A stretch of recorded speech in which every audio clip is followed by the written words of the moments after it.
ನಮಸ್ಕಾರ ಸ್ನೇಹಿತರೆ, ನನ್ನ ಹೆಸರು ಪಲ್ಲವಿ HK ಅಂತ.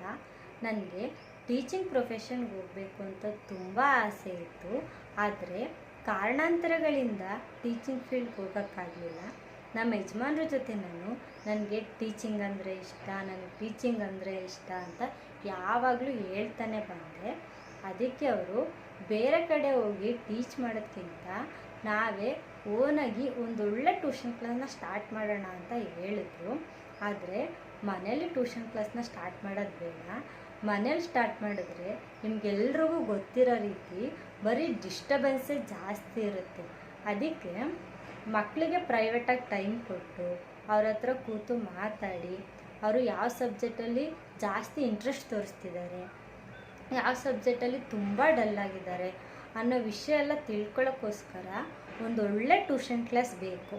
ಅದಕ್ಕೆ ನಾನು ಮತ್ತು ನಮ್ಮ ಯಜಮಾನರು ಹುಣಸೂರಿಂದ ಗುರುಪುರ ತನಕ ಎಲ್ಲಿ ಉತ್ತಮವಾದ ವಾತಾವರಣ ಇದೆ, ಎಲ್ಲಿ ಮಕ್ಳಿಗೆ ಹೆಲ್ಪ್ ಆಗುತ್ತೆ, ಎಲ್ಲಿ ಟ್ಯೂಷನ್ ಕ್ಲಾಸ್ಗೆ ಹೆಲ್ಪ್ ಆಗುತ್ತೆ ಅನ್ನೋ ವಿಚಾರ ಎಲ್ಲ ತಲೆಯಲ್ಲಿಟ್ಕೊಂಡು ಟ್ಯೂಷನ್ ಕ್ಲಾಸ್ನ ಹುಡುಕ್ತಾ ಬಂದ್ವಿ. ಆದರೆ ನಮಗೆ ಸ್ಯಾಟಿಸ್ಫ್ಯಾಕ್ಷನ್ ಆಗೋ ಥರ ಯಾವುದೇ ರೀತಿ ಟ್ಯೂಷನ್ ಕ್ಲಾಸು ಸಹ ಸಿಗಲಿಲ್ಲ. ನಮ್ಮ ಯಜಮಾನರು ಅವ್ರ ಫ್ರೆಂಡ್ ಹತ್ರ ನೆಲ್ಲೂರು ಪಾಲದಲ್ಲಿ ಒಂದು ಮಳಿಗೆನ ನೋಡಿದ್ರು. ಅದು ತುಂಬ ಚಿಕ್ಕದಾಯಿತು ಅನ್ನೋ ಕಾರಣಕ್ಕೋಸ್ಕರ ಬೇಡ ಅಂತ ಹೇಳಿದ್ವಿ. ಆದರೆ ಅದ್ರ ಮೇಲ್ಗಡೆ ಒಂದು ಬಿಲ್ಡಿಂಗ್ ಇದೆ, ಅದು ಇನ್ನೂ ರೆಡಿ ಆಗಿಲ್ಲ. ಅಲ್ಲಿ ಹೋಗಿ ನೋಡಿದ್ವು. ಅಲ್ಲಿ ಮಕ್ಳಿಗೆ ಓದ್ಕೊಳ್ಳೋಕ್ಕೆ ತುಂಬ ಪೀಸ್ಫುಲ್ಲಾಗಿದೆ ಜಾಗ, ವಾತಾವರಣ ಕೂಡ ಚೆನ್ನಾಗಿದೆ. ಅದಕ್ಕೆ ಅವ್ರ ಫ್ರೆಂಡ್ ಹತ್ರ ನಾವು ಇಲ್ಲಿ ನಮಗೆ ಯಾವ ರೀತಿ ಟ್ಯೂಷನ್ ಕ್ಲಾಸ್ ಬೇಕು ಆ ರೀತಿ ರೆಡಿ ಮಾಡಿಕೊಡಿ ಅಂತ ಕೇಳಿದ್ದೀವಿ. ಅದಕ್ಕೆ ಅವರು ಸರಿ ಆಯಿತು ಅಂತಲೂ ಒಪ್ಕೊಂಡಿದ್ದಾರೆ.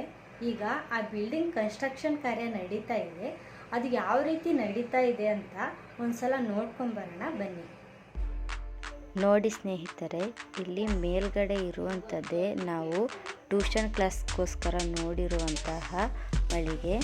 ಮತ್ತು ಪಕ್ಕದಲ್ಲಿ ಇರುವಂಥದ್ದು ಉಮತ್ತೂರು ಗ್ರಾಮ ಪಂಚಾಯಿತಿಯ ವ್ಯಾಪ್ತಿಗೆ ಒಳಪಡುವ ನ್ಯಾಯಬೆಲೆ ಅಂಗಡಿ, ಅಂದರೆ ರೇಷನ್ ಅಂಗಡಿ. ಇಲ್ಲಿ ಆಲದ ಮರ ಕಾಣಿಸ್ತಿದೆಯಲ್ಲ, ಅದರ ಎದುರುಗಡೆ ಉಮತ್ತೂರು ಗ್ರಾಮ ಪಂಚಾಯಿತಿ ಇದೆ. ಪಕ್ಕದಲ್ಲೇ ಪಟ್ಲದಮ್ಮ ಅವರ ದೇವಸ್ಥಾನ ಕೂಡ ಇದೆ. ನಾವು ಟ್ಯೂಷನ್ ಕ್ಲಾಸ್ಗೋಸ್ಕರ ನೋಡಿರುವಂಥ ಮಳಿಗೆಯ ಕನ್ಸ್ಟ್ರಕ್ಷನ್ ಕಾರ್ಯ ನಡೀತಾ ಇದೆ.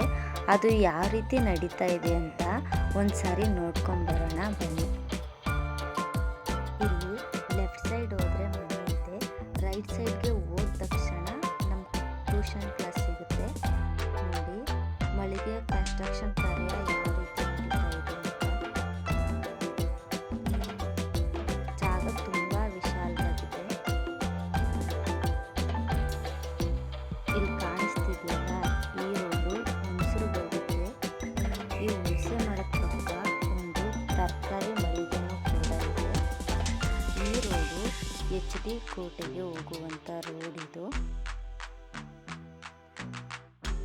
ಇಲ್ಲಿ ಮಕ್ಕಳಿಗೆ ವಿಶಾಲವಾದ ಜಾಗ ಬೇಕು ಅಂತ 3 ಮಳಿಗೆಗೆ ಇರೋವಷ್ಟು ಜಾಗವನ್ನು ನಾವು ಒಂದು ಮಳಿಗೆಯಾಗಿ ಕನ್ವರ್ಟ್ ಮಾಡಿಸ್ಕೊಂಡಿದ್ದೀವಿ. ಇದು ನಾನು ಮಾಡ್ತಿರೋ ಮೊದಲನೇ ವಿಡಿಯೋ, ಅದಕ್ಕೋಸ್ಕರ ತುಂಬ ನರ್ವಸ್ ಆಗಿದ್ದೀನಿ.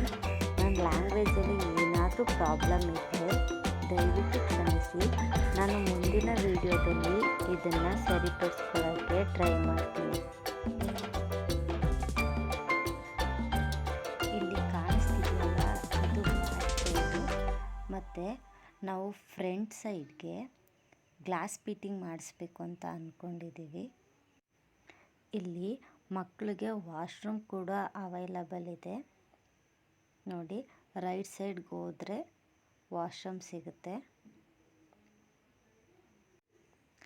ಇಲ್ಲಿಗೆ ನಾವು ಕಬ್ಬಿಣದ ಜಾಲರಿ ಕೂಡ ಹಾಕಿಸ್ಬೇಕು ಅಂತ ಅಂದ್ಕೊಂಡಿದ್ದೀವಿ. ಯಾಕೆಂದರೆ ನಮಗೆ ಮಕ್ಕಳು ಸೇಫ್ಟಿ ತುಂಬ ಇಂಪಾರ್ಟೆಂಟ್ ಆಗಿದೆ. ಇಲ್ಲಿ ವಾತಾವರಣ ನೋಡಿ ಸ್ನೇಹಿತರೆ, ತುಂಬ ಚೆನ್ನಾಗಿದೆ. ಮಕ್ಕಳಿಗೆ ಓದ್ಕೊಳ್ಳೋಕ್ಕೆ ತುಂಬ ಪೀಸ್ಫುಲ್ಲಾಗಿದೆ ಜಾಗ. ಇನ್ನೇನು ಕೆಲಸ ಎಲ್ಲ ಮುಗಿತಾ ಬಂತು. ದಸರಾ ರಜೆ ಮುಗಿದ ನಂತರ ಟ್ಯೂಷನ್ ಕ್ಲಾಸ್ನ ಸ್ಟಾರ್ಟ್ ಮಾಡಬೇಕು ಅಂತ ಅಂದ್ಕೊಂಡಿದ್ದೀವಿ ಸ್ನೇಹಿತರೆ. ಈ ವಿಡಿಯೋದಲ್ಲಿ ನಾನು ನಿಮಗೆ ನಮ್ಮ ಟ್ಯೂಷನ್ ಕ್ಲಾಸ್ನ ಬಿಲ್ಡಿಂಗ್ ಕನ್ಸ್ಟ್ರಕ್ಷನ್ ಕಾರ್ಯ ಯಾವ ರೀತಿ ನಡೀತಾ ಇದೆ ಮತ್ತು ಎಲ್ಲಿ ನಡೀತಾ ಇದೆ ಅನ್ನೋದ್ರ ಬಗ್ಗೆ ತಿಳಿಸ್ಕೊಟ್ಟಿದ್ದೀನಿ. ಇನ್ನು ಮುಂದೆ ಬರೋವಂಥ ವಿಡಿಯೋಗಳಲ್ಲಿ ನಾನು ನಿಮಗೆ ಮಕ್ಕಳಿಗೆ ಸ್ಟಡಿಗೆ ಸಂಬಂಧಪಟ್ಟಂತೆ ನಾನು ಯಾವ ರೀತಿ ಕಂಟೆಂಟ್ಸ್ಗಳನ್ನ ರೆಡಿ ಮಾಡ್ಕೊಂಡಿದ್ದೀನಿ ಅನ್ನೋದ್ರ ಬಗ್ಗೆ ಡೀಟೇಲಾಗಿ ಎಕ್ಸ್ಪ್ಲೈನ್ ಮಾಡ್ತೀನಿ. ನಿಮ್ಮಲ್ಲಿ ಏನಾದರೂ ಸಜೆಷನ್ಸ್ ಇದ್ದರೆ ಕಮೆಂಟ್ ಬಾಕ್ಸಲ್ಲಿ ಕಮೆಂಟ್ ಮಾಡಿ, ಲೈಕ್ ಮಾಡಿ, ಶೇರ್ ಮಾಡಿ ಮತ್ತು ಸಬ್ಸ್ಕ್ರೈಬ್ ಆಗೋದ್ರ ಮೂಲಕ ನಿಮ್ಮ ಸಪೋರ್ಟ್ನ ನಮಗೆ ತಿಳಿಸಿ. ನಿಮ್ಮ ಸಪೋರ್ಟ್ ನಮ್ಮ ಮೇಲೆ ಯಾವಾಗಲೂ ಹೀಗೆ ಇರಲಿ ಅಂತ ಕೇಳ್ಕೊತೀನಿ. ಥ್ಯಾಂಕ್ ಯು ಸ್ನೇಹಿತರೆ.